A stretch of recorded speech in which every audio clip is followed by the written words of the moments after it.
That year, the winter was bitterly cold. Hung huddled by his small street vendor cart under a bridge, his breath turning to mist in the freezing air. His family was poor, and his father had passed away when he was very young. So, from an early age, he had learned to make a living with the trade his mother taught him, selling black bean sweet soup and baked sweet potatoes. Life was a constant struggle, but his mother's advice was always etched in his heart. My child, we may be poor, but we must never lose our integrity. One drizzly afternoon, a tattered old beggar, trembling from the cold, approached Hung's cart. He didn't ask for money.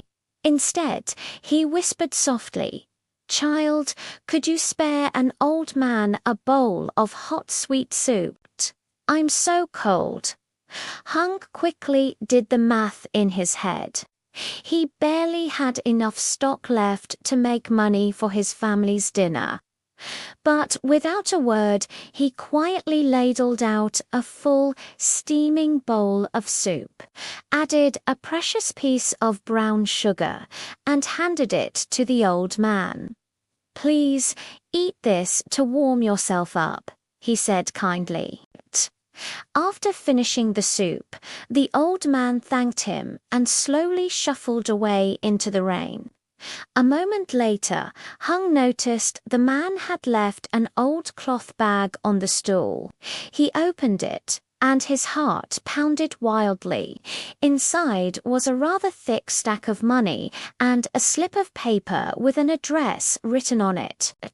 Without a second thought, even though night was falling, Hung asked a neighboring vendor to watch his cart. He bowed his head against the wind and pedaled his bicycle with all his might to find the address. It led him to a small but cozy-looking house.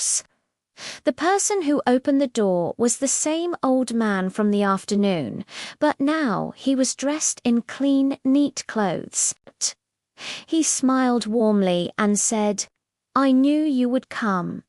It turned out the old man was a wealthy person who traveled far and wide, searching for a truly kind heart. The money had been a test.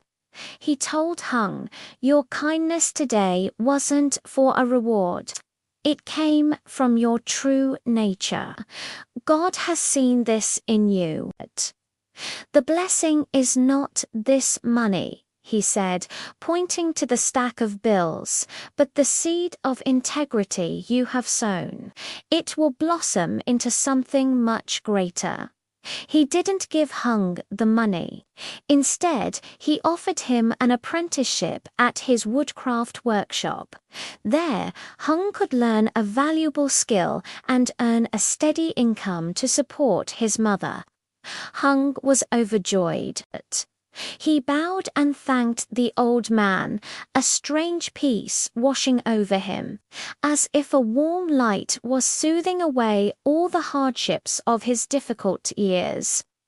Many years later, Hung became a skilled artisan with a stable and comfortable life. In his own workshop, he always set aside a small corner to help poor children learn to read and master a trade. The most precious gift he ever kept was not money, but a simple wooden bowl he had made with his own hands. It was carved from the wood of the banyan tree that grew at his village entrance, a memento from the old man. Inside the bowl, these words were carefully carved, blessings from a generous heart. God is always with those souls who know how to give in their time of greatest need. True wealth isn't what we have, but what we give. If this story touched your heart, please like, share, and subscribe for more content that inspires. Thanks for watching.